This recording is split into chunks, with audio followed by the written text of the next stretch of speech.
जसको विश्वसनीयता छ अमूल्य। अटल पावर, भरोसा प्रबल, निर्माण अटल।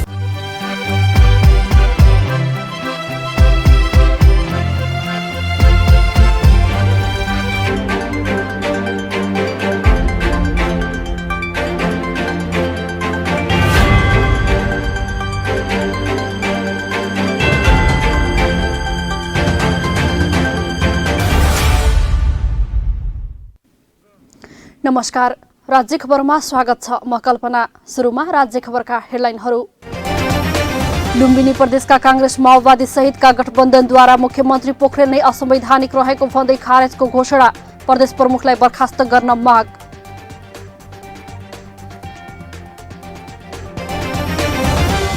कोरोना संक्रमितको मृत्युको संख्या लुकाउने र अनियमितता गर्नेलाई कारवाही गर्ने प्रधानमन्त्रीको उद्घोष।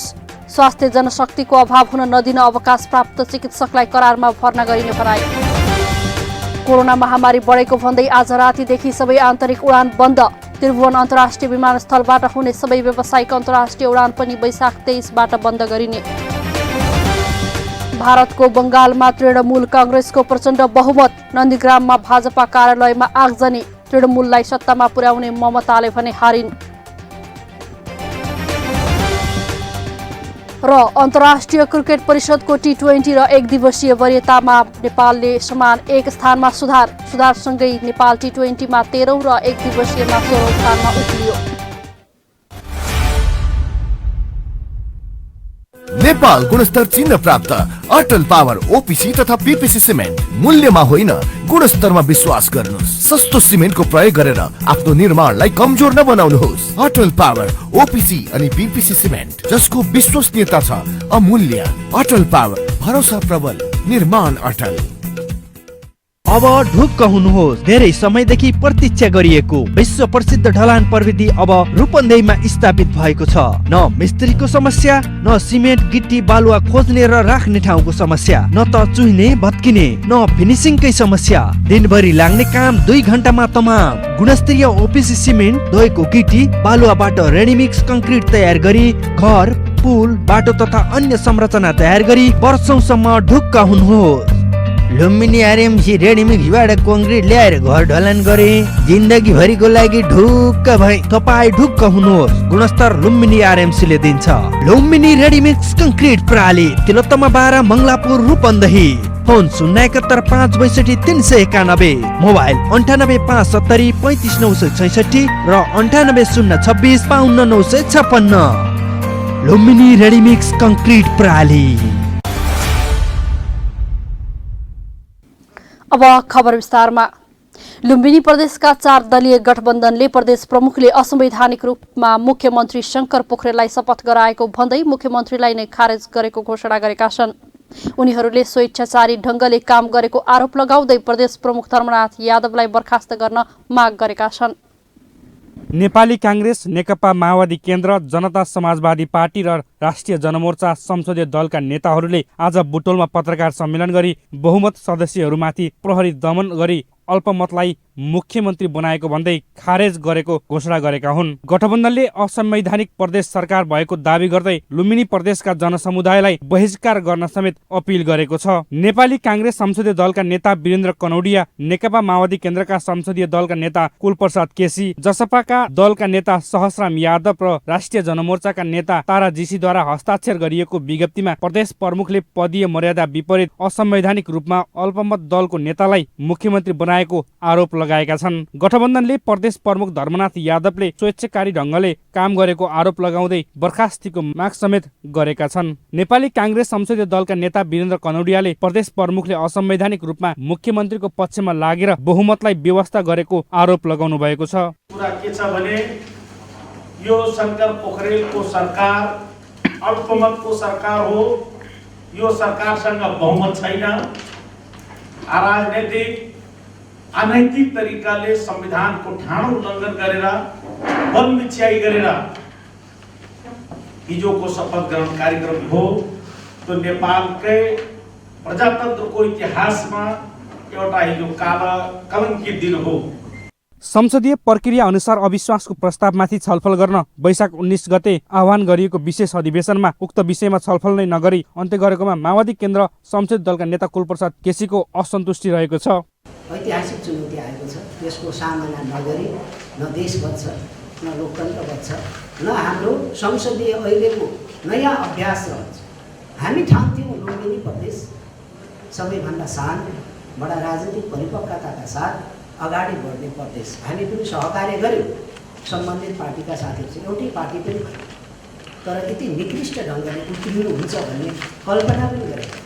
गठबन्धनले प्रदेश सभालाई विशेष अधिकार प्रयोग गरी संविधान अनुसार अविश्वासको प्रस्ताव टेबल गर्न तत्काल विशेष अधिवेशनको माग गरेको छ। गठबन्धनले आफूहरूले 42 जना सांसद सहित नयाँ सरकार गठनका लागि प्रदेश प्रमुख समक्ष गरेको माग दाबीको सुनवाई नगरी प्रहरी दमनमा मुख्यमन्त्रीको शपथ गराएकोमा घोर आपत्ति जनाएको छ। शपथ रोक्न माग गर्दै गरिएको शान्तिपूर्ण प्रदर्शनमा प्रहरी दमनमा महिला सांसदमाथि हातपात र दुर्व्यवहार भएकाले छानबिन गरी कारबाही गर्न दलहरूले माग गरेका छन्। प्रदेश प्रमुख धर्मनाथ यादवले संविधानको धारा 168(1) अनुसार मुख्यमन्त्रीमा शंकर पोखरेललाई आइतबार राति 8 बजे मुख्यमन्त्री तथा मन्त्री परिषदको कार्यालयमै पुगेर शपथ खुवाउनु भएको थियो। गठबन्धनले भने संविधानको धारा 168(2) अनुसारको सरकारको माग दाबी गरेको थियो। राज्य खबरका लागि खबर ब्युरोको रिपोर्ट। लुम्बिनी प्रदेशका केही महिला सांसदले आफूहरूमाथि प्रहरी प्रशासनले हातपात र दमन गरेको आरोप लगाएका छन्। सोमबार बुटोलमा आयोजित पत्रकार सम्मेलनमा उनीहरूले प्रदेश प्रमुखको कार्यालयमा प्रदेश प्रहरी प्रमुख डीआईजी रविन्द्र धानुकले महिला सांसदमाथि हातपात गर्दै दुर्व्यवहार गरेको आरोप लगाएका हुन्। उनीहरूले प्रदेशको सुरक्षा प्रमुख जस्तो जिम्मेवार पदमा रहेको व्यक्तिले महिला हिंसा गरेकोले प्रहरी प्रमुखलाई निलम्बन गर्न माग गरेका छन्। लुम्बिनी प्रदेशमा सुरक्षाकर्मी र प्रदेश सांसदहरू बीच झडप भएको छ। आइतबार साँझ प्रदेश प्रमुखको कार्यालय परिसरमा सांसद र प्रहरी बीच झडप भएको हो। प्रदेश प्रमुख धर्मनाथ यादव शंकर पोखरेललाई शपथ खुवाउन मुख्यमन्त्रीको कार्यालयमा जाने तयारी गरेपछि विपक्षी नेपाली कांग्रेस र माओवादी केन्द्रका सांसदहरूले विरोध गरेका थिए। त्यसपछि प्रहरीले सांसदहरूमाथि धरपकड गरेपछि केही बेर झडपकै अवस्था सिर्जना भएको थियो। सोही अवस्थामा लुम्बिनी प्रदेश प्रहरी प्रमुख रविन्द्र धानुक आफैले महिला सांसदहरूको संवेदनशील अङ्गहरूमा समेत हातपात गरेको आरोप महिला सांसदहरूले लगाएका छन्। आफूहरूमाथि धरपकड गरेर प्रदेश प्रमुख, मुख्यमन्त्री र प्रहरीले अनैतिक काम गरेको र आफूहरूमाथि प्रहरीले दुर्व्यवहार गरेको समेत आरोप उनीहरूको छ। हामी बहुमत सदस्यहरूमाथि प्रहरी दमन गरी अल्पमतलाई मुख्यमन्त्री पदमै तैपनि प्रदेश प्रमुख कार्यालयमा नगरी मुख्यमन्त्री कार्यालयमा जबरजस्ती शपथ ग्रहण गरियो, जसको खोर विरोध र भर्त्सना गर्दछौँ। डीआईजी साहबले निर्मला मान्यज्यूको कुम छोपेर उता पल्टाइदिनु भयो र मैले डीआईजी साहबलाई तपाईँले महिलामाथि हातपात गर्नुहुन्न भनेर मैले डीआईजी साहबलाई छोपेँ। उहाँलाई छोप्ने बित्तिकै उहाँ चाहिँ बाहिर फुत्त भाग्नुभयो र त्यसरी उहाँले चाहिँ महिलामाथि चाहिँ दुर्व्यवहार गर्नुभएको छ। उहाँले कुनै आफ्नो संवैधानिक आफ्नो निकायलाई पनि मध्यनजर नगरिकन एउटा महिलामाथि, जुन कि माननीय महिलामाथि हातपात गर्यो भने उसले अन्य नागरिकहरूमाथि पनि उसले त्यस्तै नै दुर्व्यवहार गरेको छ भन्ने आजको हिजोको जुन काण्डले देखाएको छ र यो दुर्व्यवहार गर्ने हाम्रो त्यो डीआईजीलाई कारबाही हुनुपर्छ भन्ने पनि मैले माग गर्दछु। त्यो चाहिँ असंवैधानिक हुन्छ, गलत हुन्छ। बहुमतसित चाहिँ 43 जना माननीय हामी हजुरको आँगनमा छौँ, अनि तपाईँले कसरी शपथ ग्रहण गराउनुहुन्छ भनेर फेरि एकचोटि दल नेताहरू प्रदेश प्रमुखका छलफल गर्न जानुभयो। गइसकेपछि उहाँले पुनः मलाई अलिकति अझै रेस्ट गर्ने टाइम दिनुहोस् भनेपछि दल नेताहरू तल झर्नुभयो। अनि उहाँलाई अगाडिको गेट बन्द गरेर च्यानल ढोकाबाट मुख्यमन्त्रीभित्र आउन सक्नुहुन्न, प्रदेश प्रमुखलाई लगेर शपथ ग्रहण गर्ने भन्ने तयारी रहेछ। त्यो बेला एकदम ठुलो फौज, सेना प्रहरी सहितको एउटा संयुक्त फौजभित्र छिर्यो। छिरिसकेपछि त्यहाँ वातावरण संवेदनशील बन्दैछ भन्ने कुरा हामीले देखिसकेका छौँ। तैपनि प्रदेश प्रमुख चाहिँ जान हुँदैन है भन्ने खालले हामी त्यही ढोकाइको आसपासमै अथवा त्यो लाइनमै नजिकै थियौँ। ल प्रदेश प्रमुखज्यू जान हुँदैन भन्दै गर्दाखेरि प्रहरी प्रमुखले त्यहाँ सबै हुनुहुन्थ्यो। हाम्रो बर्दियाको माननीय दिपेश चौधरी अहिले पनि यहाँ चोट गर्दनमा कुममा चोट लाग्छ, चोट खाइरहनु भएको छ। त्यो यस्तो कि अब पुरै के प्रहरी दमनको चाहिँ पराकाष्ठा हो भन्ने हो त्यो। त्यस्तै प्रदेश प्रमुख र प्रहरीले माओवादी केन्द्रकी सांसद लौटी थारूलाई भुइँमै लडाएर त्यही शरीरमाथि कुल्चेर हिँडेको थारूले बताउनु भएको छ। उहाँलाई हातपात गर्नु हुँदैन, तपाईँको कर्तव्य हो, निभाउने हो, तर हात लगाएर नदेखाउनुहोस्, हात लगाउनु मिल्दैन भन्दै पनि मेरो हात समाएर एउटा महिला झट्टै टान्नुभयो। टानेर खुट्टाले यसरी मेरो खुट्टामा आफ्नो खुट्टा लप्ट्याएर मलाई खसाल्नुभयो। त्यसपछि मैले खसिहालेँ अनि लोटेपछि मेरै माथि सबैजना खुट्टा टेक्दै त्यो प्रदेश प्रमुखलाई निकाल्न खोजे उनीहरू। तर मैले एउटा हात टेक्दै कमसेकम मलाई उठ्न त देऊ भन्दा पनि उठ्न दिएनन्। तर म आफै जोर गरेर पनि त्यहाँबाट निस्किसकेपछि ढोकासम्म पुग्यो। त्यस्तो घटना भएको हो हिजो।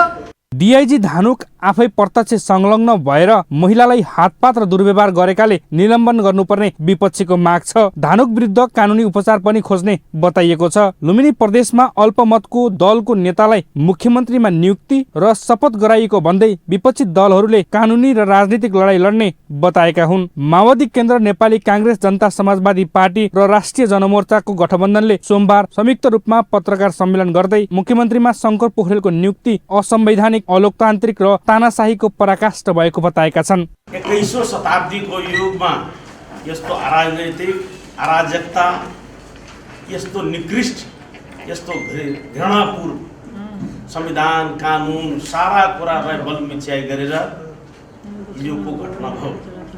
हामी त माननीय मुख्यमन्त्रीजीले राजीनामा दिएर एउटा सकारात्मक सन्देश दिनुभएको छ, बाटो खोलिदिनु भएको छ भन्ने सोचेका थियौँ। तर ऊ बिहानीदेखि उहाँको नाटक मञ्चन गर्नु, राजीनामाको भनेको एउटा नाटक मञ्चन। सांसदहरूको नाराबाजीका बावजुद प्रदेश प्रमुख धर्मनाथ यादवले मुख्यमन्त्रीकै कार्यालयमा गएर शंकर पोखरेललाई शपथ खुवाउनु भएको थियो। राज्य खबरका लागि विमलपुरी, बुटवल। प्रधानमन्त्री केपी शर्मा ओलीले कोभिड-19 रोकथाम र नियन्त्रणका लागि सरकारले चालेका कदममा सहयोग र साथ दिन सबैमा आग्रह गर्नुभएको छ। प्रधानमन्त्री ओलीले कोरोना संक्रमितको मृत्युको संख्या लुकाउने र कोरोनाको नाममा अनियमितता गर्नेलाई कारबाही गरिने बताउनुभयो। प्रधानमन्त्री ओलीले स्वास्थ्य जनशक्तिको अभाव हुन नदिन संघ, प्रदेश र स्थानीय तहमा अवकाश प्राप्त चिकित्सक तथा अन्य स्वास्थ्यकर्मी 1 वर्षका लागि करारमा भर्ना गरिने समेत बताउनुभयो।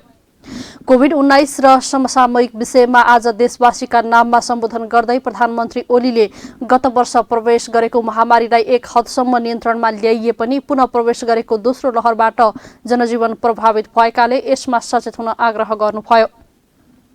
उहाँले छिमेकी र मित्र राष्ट्रलाई अक्सिजन लगायत स्वास्थ्य पूर्वाधारमा सहयोग गर्न पनि आग्रह गर्नुभयो। सबैजसो अस्पताललाई पीसीआर परीक्षण गर्न सक्ने व्यवस्था गरिएको जनाउँदै उहाँले कुनै पनि नागरिक स्वास्थ्य सेवाबाट वञ्चित नहोस्, कसैले पनि उपचार नपाएर मानिसको ज्यान जान नपरोस् भनेर सरकारले सहजता अपनाएको बताउनुभयो।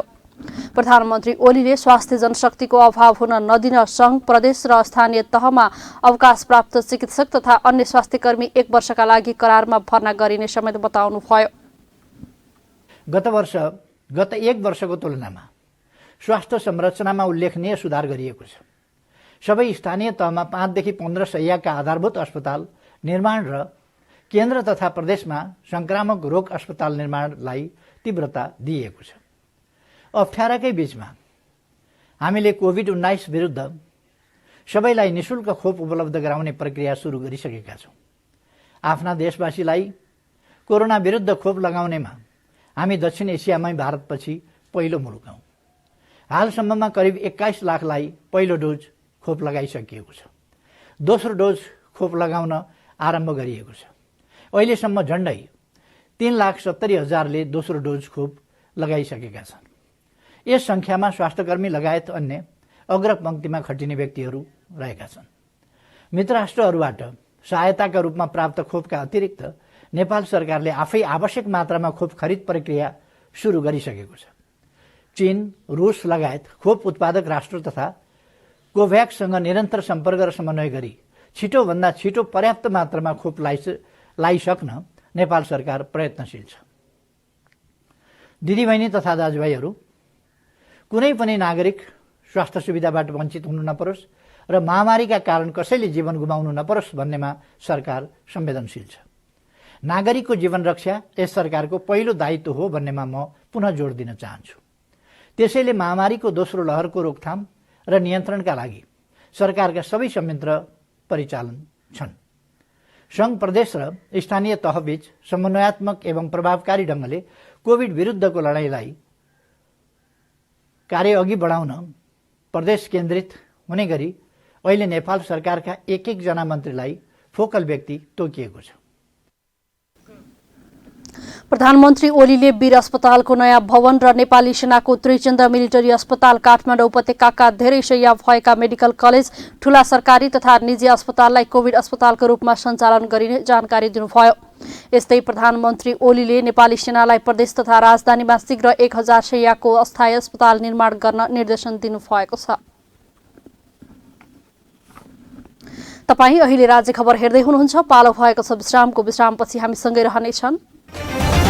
कोरोना महामारी बढेको भन्दै आज रातिदेखि सबै आन्तरिक उडान बन्द। त्रिभुवन अन्तर्राष्ट्रिय विमानस्थलबाट हुने सबै व्यावसायिक अन्तर्राष्ट्रिय उडान पनि वैशाख 23बाट बन्द गरिने। भारतको बंगालमा तृणमूल कांग्रेसको प्रचण्ड बहुमत। नन्दीग्राममा भाजपा कार्यालयमा आगजनी। तृणमूललाई सत्तामा पुर्याउने ममताले भने हारिन्।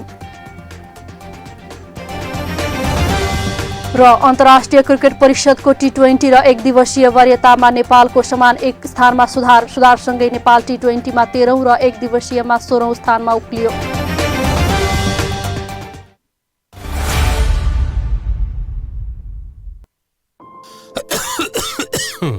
खोक्न फेरि सुरु भयो है।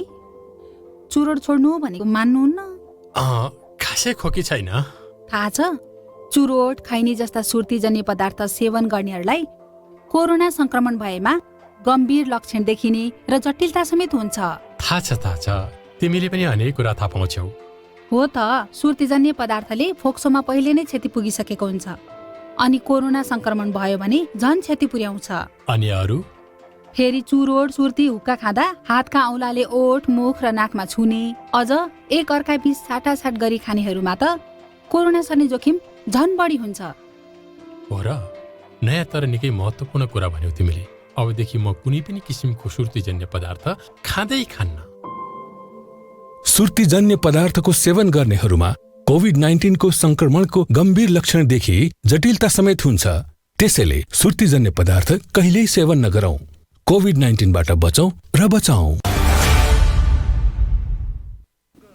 विश्रामपछि पुनः स्वागत छ। अब बाँकी खबर। दाङमा दैनिक 100 देखि 200 सम्म कोरोना संक्रमितहरू बढ्दै गएपछि अस्पतालमा बेड र अक्सिजनको अभाव भएको छ। संक्रमित बढ्दै जान थालेसँगै अस्पतालमा बेड भरिन थालेपछि दाङका स्थानीय तहले धमाधम अक्सिजन सहितको आइसोलेसन बेड निर्माण गरिरहेका छन्। दाङमा कोरोनाका संक्रमित दिन प्रतिदिन बढिरहेका छन्। जिल्लामा संक्रमितको उपचार गर्न पर्याप्त बेडहरू छैनन्। जिल्लामा रहेको कोरोना विशेष अस्पताललाई शनिबारबाट 100 बेडको बनाएको भए तापनि अस्पतालमा अक्सिजनको अभावका कारण संक्रमितलाई उपचार गर्ने समस्या भएको अस्पतालले जनाएको छ। त्यस्तै जिल्लाका 10 स्थानीय तहहरूले पनि 20 देखि 50 बेडसम्मको आइसोलेसन सञ्चालन गर्न लागेको भए तापनि पर्याप्त मात्रामा अक्सिजन नपाएको उनीहरूको भनाइ छ। अक्सिजन नपाएका संक्रमितहरू मर्नुपर्ने अवस्था आएको छ। आइतबार दिउँसो कोरोना अस्पताल भेलचुण्डीमा अक्सिजन अभाव हुँदा करिब 400 जना संक्रमितहरूको ज्यान जोखिममा परेको थियो। संक्रमित बढ्दै गएपछि 100 बेडको बनाउने निर्णय गरे पनि अक्सिजन अभावमा अहिले 50 बेड मात्रै सञ्चालन भएको अस्पतालले जनाएको छ। अक्सिजनको पर्याप्तता भएमा 100 बेड सञ्चालन गर्न सकिने अस्पतालले बताएको छ। अस्पतालमा अहिले दैनिक 120 सिलिन्डर अक्सिजन खपत हुने गरेको छ। अस्पतालले 100 बेडको सञ्चालन गर्नका लागि दैनिक करिब 400 सिलिन्डर अक्सिजन आवश्यक पर्छ। अब हामीले कम्तीमा पनि भन्ने गरेका छौँ 65वटा बेड अक्सिजन सहितको बेड सञ्चालन गर्न पाएपछि दाङका जुन अक्सिजन चाहिने बिरामीलाई हामी पूर्ण रूपमा निको बनाउन सक्छौँ, 100% सेवा दिन सक्छौँ जस्तो लागेको छ भने 65वटा बेडहरूमा जब सङ्क्रमित बिरामीलाई राख्ने कुरा अगाडि बढ्ने रहँदा मैले सिडिओ साहबलाई पनि ध्यान आकर्षण गराइसकेको छु। अब हामी 65वटा बेडमा यदि साँच्चीकै सञ्चालन गर्ने हो भने हामीलाई अझ 100 देखि 150वटा सिलिन्डरहरू चाहिन्छ। त्यो नभइकन हामी भर्ना गर्न सक्दैनौँ। दाङको तुलसीपुर उपमहानगरपालिकाले 50 बेडको अक्सिजन सहितको आइसोलेसन सञ्चालन गर्न लागेको छ। काठमाडौँबाट अक्सिजन आउन लागेको उपमहानगरले बताएको छ। उपमहानगरले निर्माण गरेको आइसोलेसनले मात्र नपुग्ने भएकाले कोरोना विशेष अस्पतालको स्तर उन्नति गर्ने समेत उपमहानगरले बताएको छ। जटिल अवस्थालाई अक्सिजन सहितको आइसोलेसन सेन्टर निर्माण प्रक्रिया हामी अन्तिम चरणमा पुगेका छौँ। काठमाडौँबाट अक्सिजन हिँड्यो भनेर हामीलाई हिजो खबर गरेको थियो, अहिलेसम्म आइपुगेको छैन। अक्सिजन सिलिन्डर आइपुग्यो भने हामी अक्सिजन सहितको आइसोलेसन सेन्टरलाई सुरुवात गर्छौँ र त्यसलाई विस्तार गर्दै 50 बेडसम्म पुर्याउँछौँ।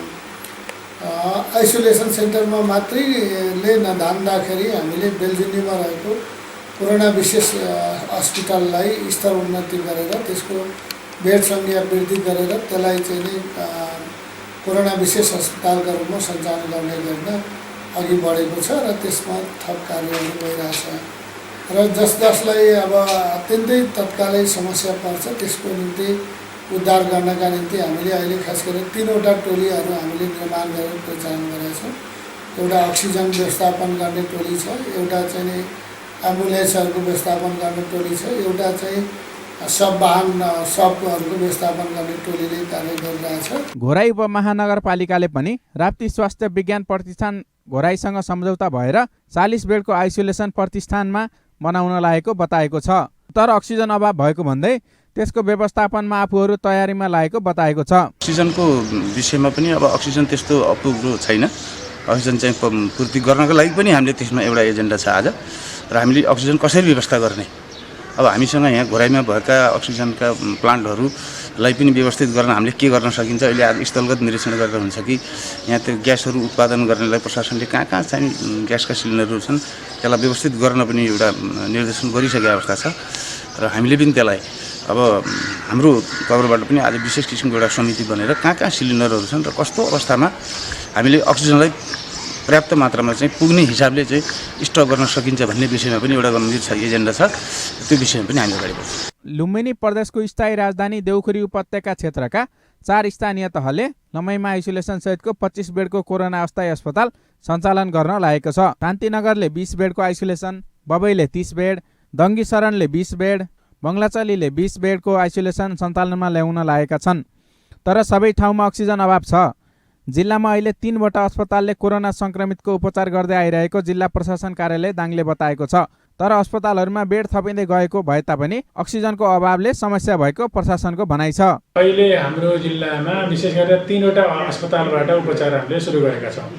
त्यसमा राप्ती स्वास्थ्य विज्ञान प्रतिष्ठान एउटा हो र दोस्रोमा चाहिँ बेलजुन्डी कोरोना विशेष अस्पताल र तेस्रोमा चाहिँ हाम्रो यो लमैमा इस्टाब्लिस गरेको चाहिँ एउटा हस्पिटल छ र यिनमा विशेष गरेर हाम्रो राप्ती स्वास्थ्य विज्ञान प्रतिष्ठानमा 100 बेड पुर्याउने भनेर चाहिँ उहाँहरूले कमिट गर्नुभएको छ र बेडहरू थपिने क्रम चाहिँ सुरु भएको छ। त्यहाँ 25बाट उहाँहरूले थपेर अहिले त्यही 35-40सम्म पुर्याइसक्नु भएको छ र त्यहाँ चाहिँ यो अक्सिजनको चाहिँ सप्लाई भएमा चाहिँ हामी सबै 100ले पुर्याउन सक्छौँ भनेर चाहिँ उहाँहरूले कमिट गरेको अवस्थाबाट बेडहरू थप्ने क्रम चाहिँ जारी छ। प्रदेशमा कोरोना संक्रमितको संख्या बढिरहेको छ। अस्पताल छन्, बेड छैनन्, बेड छन्, अक्सिजन छैनन्, अक्सिजन छन् तर जनशक्ति छैनन्। लुम्बिनी प्रदेशमा यस्तो सङ्कट आएको छ। तर प्रदेश सरकार भने सङ्कटमा जनतालाई साथ दिनको साटो सत्ता ढाल्ने र उठाउने जस्ता सत्ता समीकरणमा व्यस्त छ। तसर्थ जनताले सरकारसँग आश गर्नुभन्दा आफ्नो सुरक्षा आफै गर्नुपर्ने देखिन्छ। राज्य खबरका लागि दाङ घोराईबाट दीपक ओलीको रिपोर्ट। कोरोनाको प्रभावका कारण भौतिक रूपमा सहभागी भई कार्यक्रम गर्ने अवस्था नरहे पनि डिजिटल संवाद, छलफल तथा सञ्चार माध्यममा सामग्री प्रकाशन प्रसारण मार्फत गरेर विश्व प्रेस स्वतन्त्रता दिवस मनाइएको छ। सन् 1993 संयुक्त राष्ट्र सङ्घको साधारण सभाले घोषणा गरेपछि युनेस्को आह्वानमा मे 3 विश्व प्रेस स्वतन्त्रता दिवस मनाउन थालिएको हो। यसैबीच नेपाल पत्रकार महासंघले कोरोना महामारीका कारण पेशागत सुरक्षाको अवस्था जोखिममा परेको जनाएको छ। महासंघका अध्यक्ष विपुल पोखरेलले कोरोनाको कारण नेपालमा केही सञ्चारगृह बन्द भएको र सञ्चारकर्मीको पेशागत सुरक्षा जोखिममा परेको बताउनुभयो। कोभिडका कारण सञ्चारकर्मी साथीहरू अत्यन्त स्वास्थ्य चुनौतीसँग सामना गरिराख्नु परेको अवस्था छ। कोरोना खोपको उपलब्धतामा पनि चाहिँ तपाईँको अब हामी सन्तुष्ट हुन सक्ने गरी चाहिँ त्यो पर्याप्त रूपमा हुन सकेको छैन। स्वास्थ्य उपकरणहरूको उपलब्धता अथवा त्यससम्मको पहुँच पनि कुनै निश्चित संरचना संयन्त्र अथवा चाहिँ कुनै इन्स्टिट्युसनले गर्छ भनेर हामी सुनिश्चित हुन अवस्था छैन। हामी जुगाडकै भरमा आफूलाई सुरक्षित राख्नु पर्ने अवस्था अहिले पनि छ। महासंघका वरिष्ठ उपाध्यक्ष रमेश विष्टले प्रेस तथा स्वतन्त्रताको अवस्था, सञ्चार माध्यम र सञ्चारकर्मीको अवस्था नेपालमा सन्तोषजनक नरहेको धारणा राख्नुभयो। अझै पनि नेपालमा प्रेस स्वतन्त्रताको अवस्था सन्तोषजनक छैन। समाचार लेखेकै आधारमा आफ्ना अभिव्यक्तिहरू प्रकट गरेकै आधारमा विभिन्न किसिमका साइबर कानुन लगायतका अन्य कानुनहरू, राजद्रोहसम्मका कानुनहरू लगाउने कामहरू राज्यले गरिरहेको छ। नियामक निकाय, प्रेस काउन्सिल अथवा विभिन्न किसिमका अदालतहरू नेपालमा मौजुद हुँदाहुँदैखेरि पनि सरकारले जबरजस्ती प्रेसमाथि अङ्कुश लगाउने, पत्रकारलाई हतोत्साहित बनाउने र विभिन्न किसिमका मुद्दाहरू लगाएर एउटा प्रेस तथा अभिव्यक्ति स्वतन्त्रतालाई निर्वाध ढङ्गबाट उपभोग गर्ने वातावरण बन्न दिइरहेको छैन। आजको दिन हामी यस्ता प्रवृत्तिका विरुद्ध पनि सङ्घर्ष गर्ने, अझ कठोर ढङ्गबाट हामी अगाडि बढ्न सङ्कल्प गर्ने दिन पनि हो। त्यस्तै महासङ्घका महासचिव रोशन पुरीले श्रम पत्रकार ऐन लगायतका पेशागत सुरक्षा सम्बन्धी कानुन कार्यान्वयन गर्न सरकारले हेलचक्राइ गरेको आरोप लगाउनुभयो। श्रमजीवी पत्रकार ऐन लगायतका पेशागत सुरक्षासँग जोडिएका कानुन कार्यान्वयन गर्न अनुदार छ, यसले हेलचक्राइ गरेको छ। मैले भनेको मेनस्ट्रिम मिडियाले पनि सरकारसँगै जोडेर सरकारसँग मिली भगतमा पत्रकारहरूलाई निकालिएको भन्ने कुराहरू गुनासो पत्रकारहरूले गर्नुभएको छ। ती पत्रकारहरूले निस्किने बेलामा मौजुदा कानुन अनुसारका सेवा सुविधाहरू पाउनुपर्छ। त्यसका लागि महासङ्घले अहिले लबिङ गरेको छ। केही मिडिया हाउसहरूलाई चाहिँ पत्रकार महासङ्घले अहिले पत्राचार पनि गरेको छ। निश्चित दिन अल्टिमेटम दिएर नै हामीले पत्राचार गरेका छौँ। यो स्थिति भएन भने हामीले त्यसका विरुद्ध आन्दोलन गर्नुपर्ने वातावरण छ। यसैबीच प्रेस स्वतन्त्रता सूचकाङ्कमा नेपालले 6 स्थान सुधार गरेको छ। रिपोर्टर विदाउट बोर्डरले प्रकाशित गरेको प्रेस स्वतन्त्रता सूचकाङ्कमा नेपाल अघिल्लो वर्ष 112औं स्थानमा रहेको यो वर्ष 6 स्थान सुधार गरेर 106औं स्थानमा पुगेको हो। 180 देश समावेश रहेको रिपोर्टर्सका अनुसार छिमेकी देश भारत 142औं स्थानमा रहेको छ। गुल्मीको सदरमुकामको रेसुङ्गा नगरपालिका वडा नम्बर 6 मा एउटा सिस्न्यारा भन्ने टोल छ। त्यस टोललाई वारीबाट हेर्दा पारी दायाँपट्टि एक दलित परिवारको चिटिक्क परेको घर छ। त्यस घर नजिकै बायाँपट्टि एक ब्राह्मण परिवारको बाँसले बारेको र निलो टिनले छाएको सानो छाप्रो छ। गुल्मी जिल्लाको परिघटना हो यो। 60 वर्ष पुगेपछि वृद्ध भत्ता पाउने दलित परिवार र यता 60 वर्ष नागेर पनि वृद्ध भत्ताका लागि थप 10 वर्ष कुर्न पर्ने ब्राह्मण परिवारको गरिबी र अभावले हरिबिजोग छ। उहाँको दयनीय अवस्था निहाल्ने हो भने 60 वर्षमै वृद्ध भत्ता पाउनु पर्ने देखिन्छ। तर दुःखको कुरा सदरमुकाममा करोडौंको सुनचाँदीको कारोबारी नार वा अन्य पेसाका दलित समुदायका मानिस जो पहिलेदेखि जमिनदार र ठाउँमा आलिशान महल भएकाहरूले वृद्ध भत्ता पाउँछन्। रकम बुझेर कसैले ब्याजमा लगाउने गरेका छन् भने कसैले सामाजिक कार्यका लागि चन्दा दिएर दानवीरको नाम कमाउने गरेको भेटिन्छ। 60 वर्ष उमेर नागेका शिव प्रसाद खनाल पाइल्स बिरामीले रक्ताम्य हुँदै थला परेका छन्। शनिबार 132औं अन्तर्राष्ट्रिय श्रमिक दिवस मनाइरहँदा गुल्मी अर्घाखाँची जोड्ने सडक स्तरोन्नति गर्ने निर्माण स्थलको ठाउँमा मजदुर दिवस मनाउन त परै जाओस्, दिवसको बारेमा थाहा समेत पाएनन्। 3035 दिन्छन् यही गिजीको, 2-3 महिनामा बल्ल लान्छन्। हामीलाई केही पनि छैन, खत्तम छ। के गरौँ अब, गिजी नफरी खाने अड्किन्छ। उहाँको पुर्खौली घर अर्घाखाँचीमा रहेको बताउनुभयो। उहाँले भन्नुभयो त्यहाँ ऋण लागेपछि भएको सबै सम्पत्ति बेचेर सुकुम्बासी भई गुल्मीतिर काम खोजेर जीविका गर्न मेरो श्रीमान र म आएको हौं। धेरै वर्ष अगाडि डेरामै बसेर काम गर्दै आएका थियौं। छोराको उमेर 22 वर्ष भयो, यही आएर जन्मिएको हो। अहिले हामी आएको 23 वर्ष भएछ। यो छाप्रो बनाएको 6-7 वर्ष भयो, नत्र हामी डेरामै थियौं। उनले धेरैसँग भनेपछि अहिलेसम्म सुकुम्बासी जग्गाको लालपूर्जा नमिलेको र कसैले वास्ता नगर्ने गरेको गुनास गर्नुभयो। उहाँले श्रीमान प्रति चिन्ता व्यक्त गर्दै भन्नुभयो पाइल्स बिरामीले थला परेपछि पाल्पा हुँदै लगेर उपचार गराए, तर निको हुन नसकेर बस्नु भएको छ। कहिलेकाहीँ खाने खर्च अड्किने गरेको सुनाउने उहाँले अझै कति वर्षसम्म गिट्टी कुटेर चुलो चलाउने हो। सुकुम्बासी जग्गाको छाप्रो कहिले यो दलित परिवारको जस्तै चिटिक्क परेको घर हुने हो त भने भविष्यकै गर्वमा छ। राज्य खबरका लागि गुल्मीबाट प्रेम सुनारको रिपोर्ट। तपाईं अहिले राज्य खबर हेर्दै हुनुहुन्छ। एकैछिन विश्राम।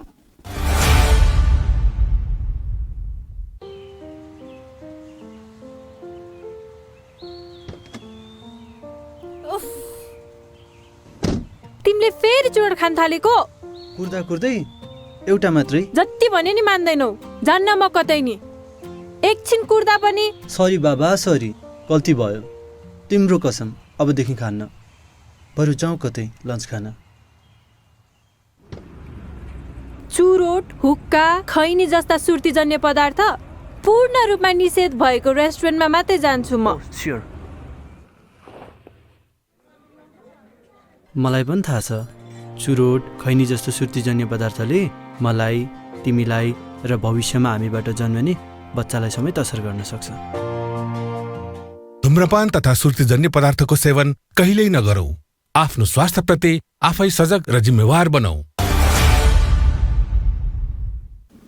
राज्य खबरमा विश्रामपछि पुनः स्वागत छ। बाँकी खबर अघि हेडलाइन पुनः एकपटक। लुम्बिनी प्रदेशका कांग्रेस माओवादी सहितका गठबन्धनद्वारा मुख्यमन्त्री पोखरेल नै असंवैधानिक रहेको भन्दै खारेजको घोषणा। प्रदेश प्रमुखलाई बर्खास्त गर्न माग।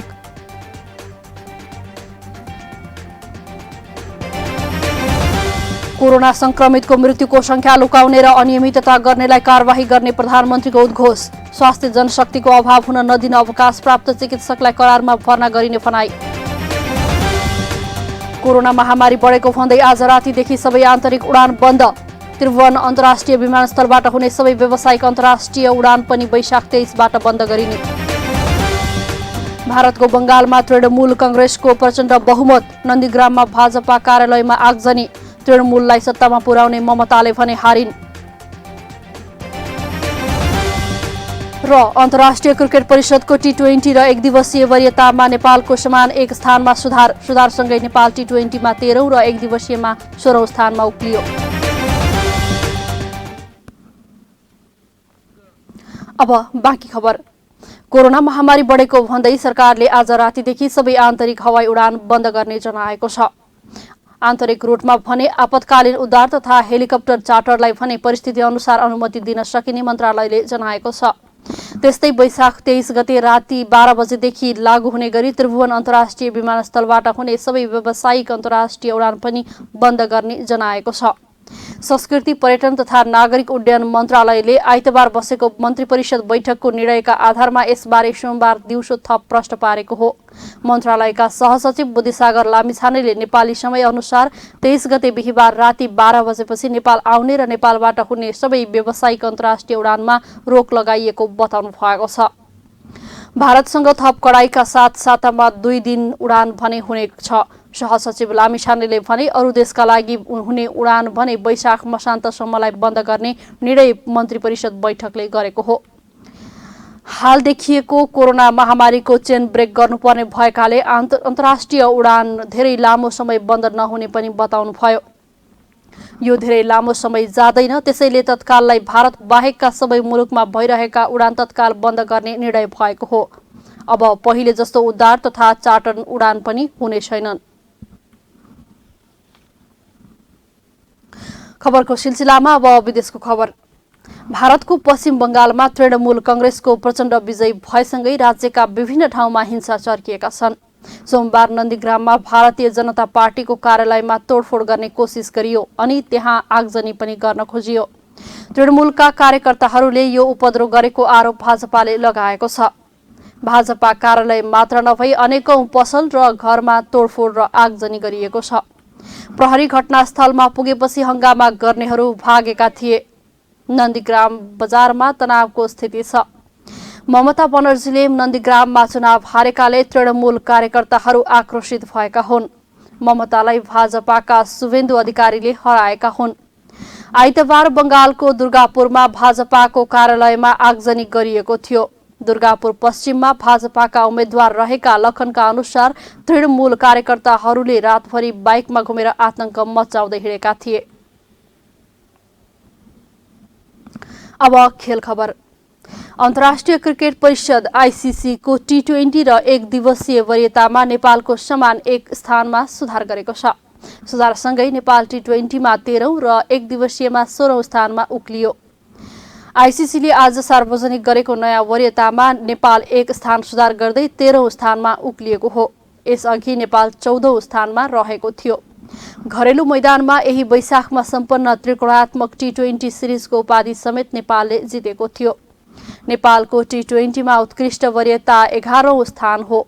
T20 को नयाँ वरीयताको पहिलो स्थानमा इङ्ल्यान्ड छ भने दोस्रोमा भारत तथा तेस्रो स्थानमा न्युजिल्यान्ड छ।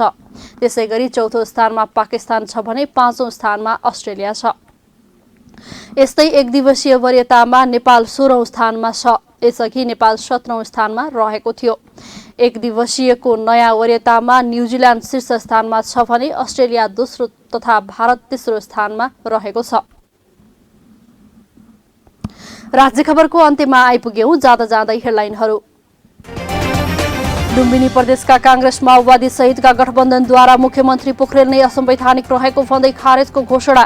प्रदेश प्रमुखलाई बर्खास्त गर्न माग।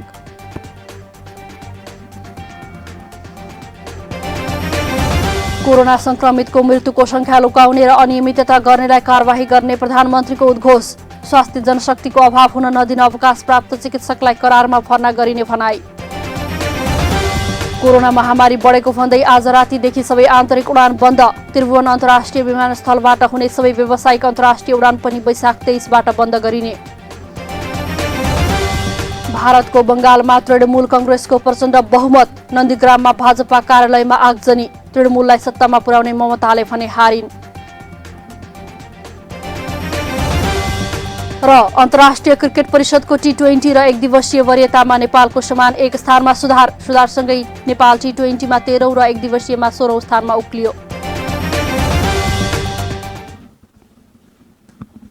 हवस् त राज्य खबर अहिलेलाई यही सकिन्छ। अर्को खबर बुलेटिनमा उपस्थित हुनेछौँ। सूचना, समाचार र मनोरञ्जनका लागि हेर्दै गर्नुहोला राज्य टेलिभिजन। नमस्कार।